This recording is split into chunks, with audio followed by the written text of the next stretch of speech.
ओम नीलांजनम समाभासम रविपुत्रम यमाग्रजम छाया मार्तंड संभूतम तम नमामि शनिश्चरम नमस्कार, स्वागत है आपका आचार्य वाणी में। मैं आचार्य डॉक्टर विक्रमादित्य आपके साथ हूँ। आज हम बात करने जा रहे हैं बुध प्रधान मिथुन राशि वालों की। और बुध राशि इस वक्त बड़ी विचित्र दौर से गुजर रही है। बुध राशि के में बहुत बढ़िया तरीके से बृहस्पति बहुत सुंदर तरीके से योग बनाकर तैयार है। अब 12 साल बाद इतना सुंदर योग बुध की राशि में, मिथुन राशि में बना है कि बृहस्पति महाराज जो वहाँ पदार्पण करके अपनी अतिचारी स्थिति में रहेंगे और बहुत तेज आगे गति पीछे गति कर कहीं ना कहीं लाभ और नया प्रकाश, नई चीज़ों को देने के योग बना रहे हैं। लेकिन इस वक्त शनि महाराज जिस प्रकार से आपकी राशि में चल रहे हैं, जिस दौर को में से वो गुजर रहे हैं, वो कहीं ना कहीं मेहनत आपके समस्त चीज़ों को कहीं ना कहीं उस सब में टांग अड़ाने का योग बना रहे हैं। और बृहस्पति और की राशि में बैठे हुए हैं शनि। बृहस्पति की राशि में बैठकर ज्ञान वाले देवता के दृष्टिकोण से तो यानी आप इधर से जाएंगे तो उधर से घेरेंगे, उधर जाएंगे तो उधर से घेरेंगे, ऐसी स्थिति शनि की चल रही है। क्यों? क्योंकि शनि महाराज आपकी राशि के दृष्टिकोण से भाग्य के भी स्वामी हैं, बंधन के भी स्वामी हैं, और तो और बैठे भी वो हैं वो राज्य वाले भाव में, सफलता वाले भाव में, और वहाँ बृहस्पति की राशि में ही जाके बैठ गए हैं। तो कितना ज्ञान समझाओगे? किसी को डरा के कुछ ना कुछ कर सकते हो, लेकिन ज्ञानी को कहाँ डराओगे? ज्ञानी तो तर्क से तर्क को काटने का प्रयास करेगा। तो शनि को संभालना पड़ेगा आपको बहुत ज़बरदस्त तरीके से, नहीं तो ये शनि महाराज बृहस्पति की राशि में बैठकर, बृहस्पति और शनि का योग अच्छा नहीं होता कभी भी। उसका सिद्धांत पूरा समझाएंगे आपको। और तो और शनि इस वक्त जिस दौर में चल रहे हैं वो मंगल के साथ भी द्वंद्व में उपस्थित फंस गए हैं। आरंभ काल में जब शनि वक्री होंगे तब विशेष तौर पर समझें तो क्या होगा, शनि का षडाष्टक योग चल रहा होगा। शनि मंगल एक दूसरे के छठे आठवें होंगे और फिर आप उसके समसप्तक में आ जाएंगे, एक दूसरे के सामने आ जाएंगे।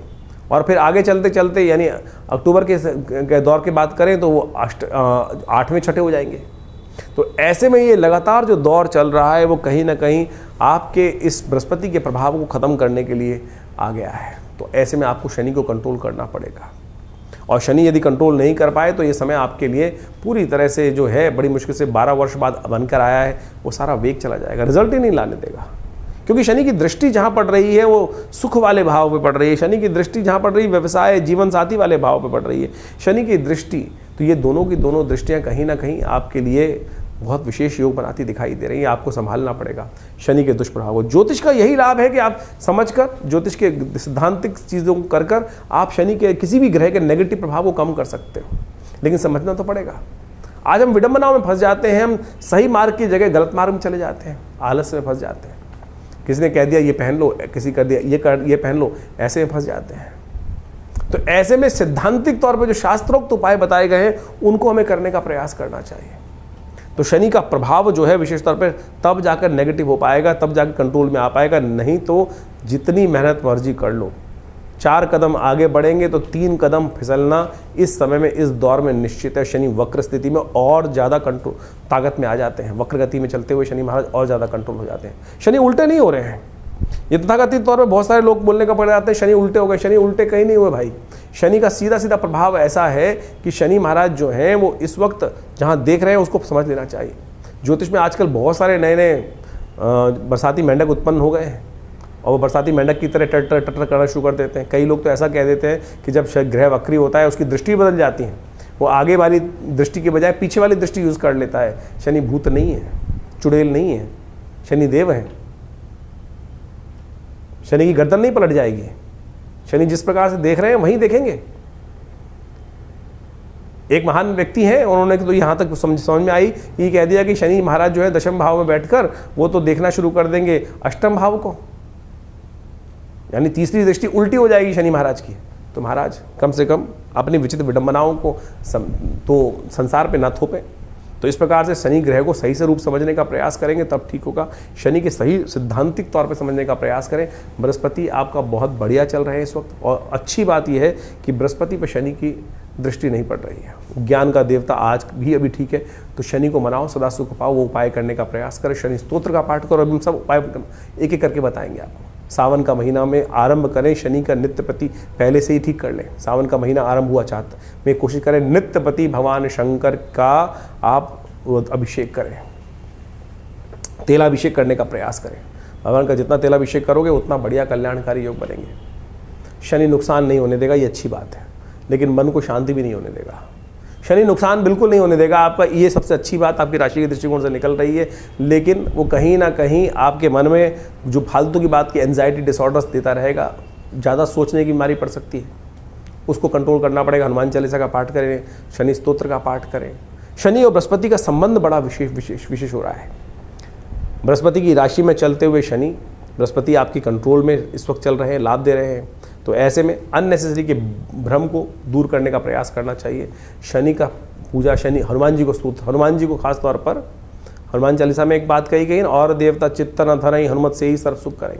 सुंदरकांड का पाठ कीजिए, हनुमान चालीसा का पाठ कीजिए, शनि स्तोत्र का नित्यप्रति पाठ कीजिए, और हो सके तो अपने जन्मपत्री को अच्छे से विवेचना कराएं और समझें क्या कुछ चल रहा है। तो शनि का ये विचित्र प्रभाव जो आपकी राशि के दृष्टिकोण से पड़ रहा है, इसका मूल कारण आपको समझना चाहिए कि शनि का कारण क्या है। शनि महाराज जो है इस वक्त बृहस्पति की राशि में चल रहे हैं, और बृहस्पति और शनि जो आपस में हैं वो बहुत अच्छा मधुर संबंध माना नहीं जाता। शनि जो है वो आत्मकारक है, बृहस्पति ज्ञान के प्रतीक हैं। एक बात समझे, दोनों आध्यात्मिक हैं। शनि विशेष तौर पे ज्योतिष के दृष्टिकोण से अंतःकरण के मालिक बोले जाते हैं, अंतःकरण के स्वामी बोले जाते हैं, और वो दंडाधिकारी भी बोले जाते हैं। तो शनि का जो विचित्र प्रभाव जो है, लेकिन उनका जो स्वभाव है, जो चरित्र है, वो बड़ा विचित्र माना जाता है, उसको अच्छे समझना चाहिए। वो बृहस्पति के साथ बिल्कुल नहीं मिलता। बृहस्पति के साथ जो है उनका कई बार विचित्र प्रकार का द्वंद्व शास्त्र में वर्णित किया गया है। और एक बात समझें, शनि में दशाओं के अंतर्गत ज्योतिष के दृष्टिकोण से एक सिद्धांत बताया गया है कि बृहस्पति की दशा चल रही हो उसमें शनि का अंतर आ जाए, या शनि की दशा चल रही हो उसमें बृहस्पति का अंतर आ जाए, तो कभी भी शुभ नहीं जाता है। हमेशा दुष्प्रभाव उसको उत्पन्न करने वाले ये समय माने जाते हैं। तो इस प्रकार से इसी दृष्टिकोण से समझा जाए तो उसका पीछे मूल कारण भी है। ज्योतिष के दृष्टिकोण से आध्यात्मिक जगत में एक कथा चलती है कि एक बार शनि महाराज जो हैं वो बृहस्पति के साथ मिलकर कुछ द्वंद्वात्मक स्थिति में महाराज विक्रमादित्य के राज्य में उपस्थित हुए। कहा जाता है महाराज विक्रमादित्य का न्याय के दृष्टिकोण से बड़ा वर्चस्व था। शनि स्वयं दंडाधिकारी माने जाते हैं, और उनका जो सब प्रभाव है कि दंडाधिकारी के रूप में कर्म के अनुसार से कर्म फलदाता माने जाते हैं। तो उनको अहंकार भी था, स्वाभिमान अहंकार था इस बात का कि मुझसे बड़ा कौन न्याय अधिकारी होगा, न्याय के अनुसार से न्याय करने वाला होगा। लेकिन महाराज विक्रमादित्य का जब वर्चस्व पूरे संसार में था, जिनके नाम से ज्योतिष के दृष्टिकोण से संवत चलता है, यानी जो संवत का इतना महानता उनके बारे में बताई जाती है शास्त्र के दृष्टिकोण से, तो ज्योतिष जगत के अंदर, अध्यात्म जगत के अंदर ये कथा बड़ी प्रचलित है कि महाराज विक्रमादित्य के दरबार में, उनके राज्य में शनि और बृहस्पति दोनों एक बार उनकी परीक्षा लेने पहुंचे थे। महाराज को पता चला कि शनि और बृहस्पति दोनों के दोनों उपस्थित हुए हैं वहाँ पर। तो बृहस्पति महाराज देवगुरु माने जाते हैं, और कहा जाता है कि न्याय अधिकारी जो हो, दंडाधिकारी जो हो, वो किसी के वर्चस्व में नहीं आना चाहिए, किसी के दबाव में नहीं आना चाहिए। तो कहा जाता है कि शनि महाराज ने उनकी परीक्षा लेने के लिए अनेक प्रकार से उनको त्रास देकर डराने का प्रयास किया, और यहाँ तक कहा जाता है कि जब महाराज विक्रमादित्य ने उस न्याय के जब व्यवस्था के अंदर उपस्थित हुए तो बृहस्पति जी के से विमुख नहीं, बृहस्पति जी के तरफ वो न्याय का जो था व्यवस्था न्याय दिया, यानी शनि महाराज को गलत ठहरा दिया। शनि महाराज ने वहाँ उस वक्त कहा, भय दिखाने का प्रयास किया। आमतौर पर जब किसी दंडाधिकारी के समक्ष उपस्थित होते हैं, जो व्यक्ति जिस प्रकार से कहता है कि महाराज बाद में देख लूँगा, और जो न्यायाधिकारी होता है उसको किसी प्रकार से अपना इन्फ्लुएंस उपस्थित करने का प्रयास किया जाता है, तो शनि महाराज ने भी यही किया कि महाराज आज तो आपने मेरे खिलाफ अपना न्याय दिया है, लेकिन जब मेरा समय आएगा ना, तब आपकी परीक्षा होगी, और तब आप देखना कि क्या स्थिति उत्पन्न होती है।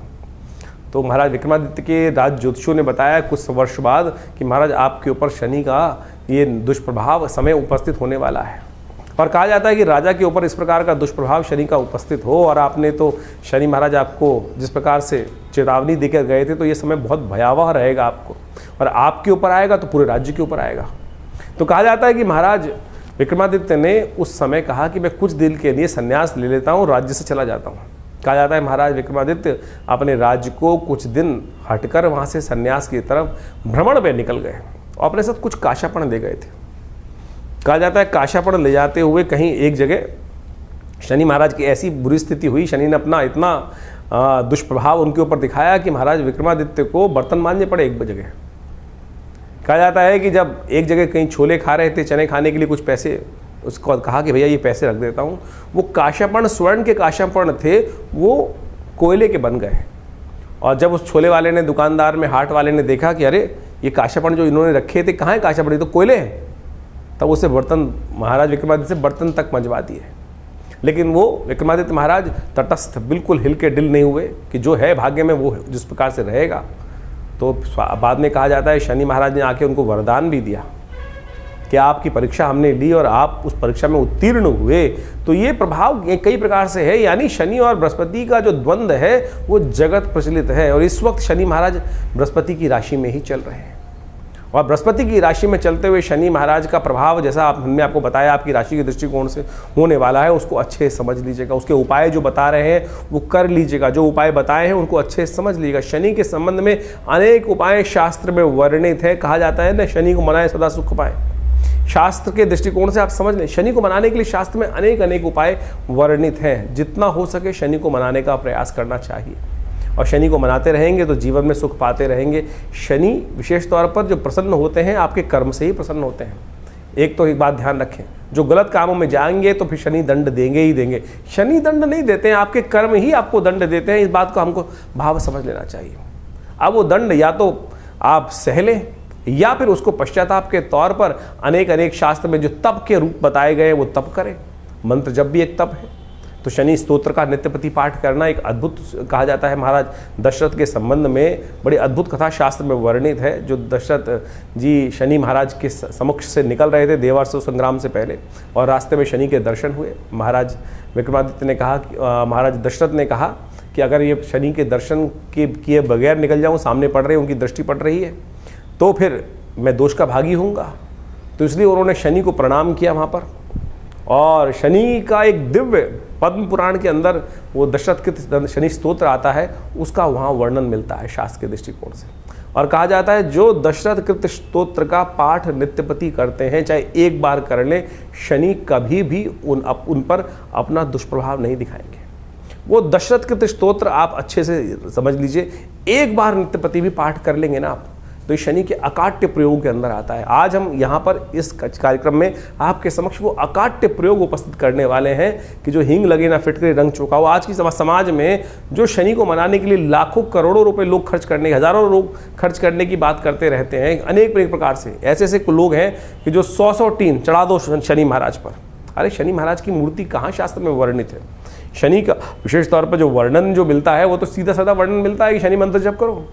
लेकिन आज लोग शनि की बड़ी से बड़ी मूर्ति स्थापित कर रहे हैं, शनि को बड़ा कर रहे हैं। इस कलयुग में यही समस्या है, भगवान बड़े नहीं कर रहे हैं, शनि के प्रताप को बड़ा करने के लिए बड़ी से बड़ी मूर्ति लगाए चले जा रहे हैं। कहाँ शास्त्र में? तो आप समझें, ये जो तथाकथित तौर पर आज की तारीख में जो एक हाट बना दिया है लोगों ने, उसको शास्त्र में सीधा साधा प्रयोग वर्णित है। धन खर्च करने से कोई ग्रह आपके ऊपर प्रसन्न नहीं होने वाला। सदकर्म करने से, तप करने से ही ग्रहों की जो अनिष्ट जो प्रभाव है वो आपके लिए शुभता की तरफ परिवर्तित होगा।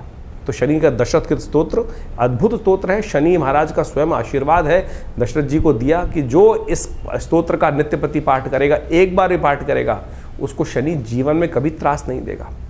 शनि स्तोत्र इस प्रकार से पद्म पुराण में कहा गया है। ओम नमः कृष्णाय नीलाय शितिकंठ निभाय च, नमः कालाग्निरूपाय कृतांताय च वै नमः। नमो निर्मांसदेहाय दीर्घशंशुजटाय च, नमो विशालनेत्राय शुष्कोदरभयाकृते, नमः पुष्कलगात्राय स्थूलरोमणे अथ वै नमः। नमो दीर्घाय शुष्काय कालं द्रष्ट नमोस्तुते, नमस्ते कोडराक्षाय दुर्निरीक्षाय वै नमः। नमो घोराय रौद्राय भीषणाय कपालिने, नमस्ते सर्वभक्षाय बलिमुख नमोस्तुते। सूर्यपुत्र नमस्तेस्तु भास्करे भयदाय च, अधो दृष्टे नमस्तेस्तु संवर्तक नमोस्तुते। नमो मंदगते तुभ्यं नृस्तंशाय नमोस्तुते। तपसा दग्धदेहाय नित्यं योगरताय च, नमो नित्यं क्षुधार्ताय अतृप्ताय च वै नमः। ज्ञानचक्षु नमस्तेस्तु कश्यपात्मजसूनवे, तुष्टो ददासि वै राज्यं रुष्टो हरसि तत्क्षणात्। देवासुरमनुष्याश्च सिद्धिविद्याधरोरगा, त्वया विलोकिता सर्वे नाशं यान्ति समूलता। प्रसादा कुरु मे देववराहोऽहम् उपागता, एवं मस्तु तदा सौरिग्रह राजो महाबला। ये पद्म पुराण के अंदर वर्णित दिव्य शनि स्तोत्र है। इसका यदि एक बार भी पाठ नित्य प्रति श्रवण भी कर लेंगे ना, तो शनि का कैसा दुष्प्रभाव, शनि की कैसी ढैया, शनि का कैसी साढ़े साती, शनि की कैसी अशुभ दशा, वो सब के सब शुभ होने की तरफ चली जाएगी। ये अद्भुत प्रयोग है, शास्त्र में वर्णित है। इसको जितना भी रूप में हम करने का प्रयास करें तो ये 4 महीने विशेष तौर पर अवश्य इनका पाठ करने का प्रयास करें। शनि के दिव्य स्तोत्र के पाठ करने से आपके जो अनिष्ट शनि का जो दुष्प्रभाव है वो जीवन में किसी प्रकार भी नहीं होगा। देखिए, इस प्रकार समझें इसको कि बारिश हो रही है, बारिश हो रही है, बारिश को कोई नहीं रोक सकता, लेकिन आप छाता ले सकते हैं, आप अपनी गाड़ी बढ़िया बना सकते हैं, उसके अंदर बैठ सकते हैं। ये आपका कर्म है कि जिसने कर्म किया छाता लेने का, वो छाता ले लिया, सीधा आपके सिर पे पानी नहीं पड़ा। जिसने बढ़िया गाड़ी मेहनत करी और कर्म अच्छा किया, गाड़ी ले ली, और अच्छा कर्म किया तो बहुत बढ़िया और व्यवस्था बना ली।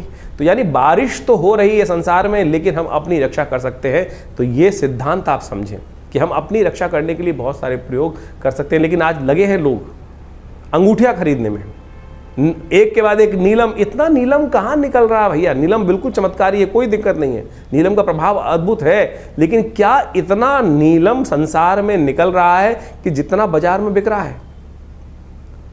हम पत्थर का विरोध नहीं कर रहे हैं, पत्थर रत्न शास्त्र में वर्णित है और बिल्कुल अद्भुत रूप से चमत्कारिक चीजें उपस्थित करते हैं। लेकिन क्या इतना नीलम बिक रहा है? नीलम की पहचान शास्त्र में जो बताई गई है कि आप उसको दूध मिले जल में डाल दीजिए, दूध अलग कर देगा, जहर अलग कर देगा। तो जहर को भी अलग कर सकता है, यानी इतना ज़्यादा वर्ण उसका प्रभाव हो जाता है। तो ये सोचे क्या वो आज अगर फिर कोई तथाकथित तौर पे कहेगा कि वो तो असली नीलम होगा, तो यानी जो आप पहन रहे हैं वो तो नकली है।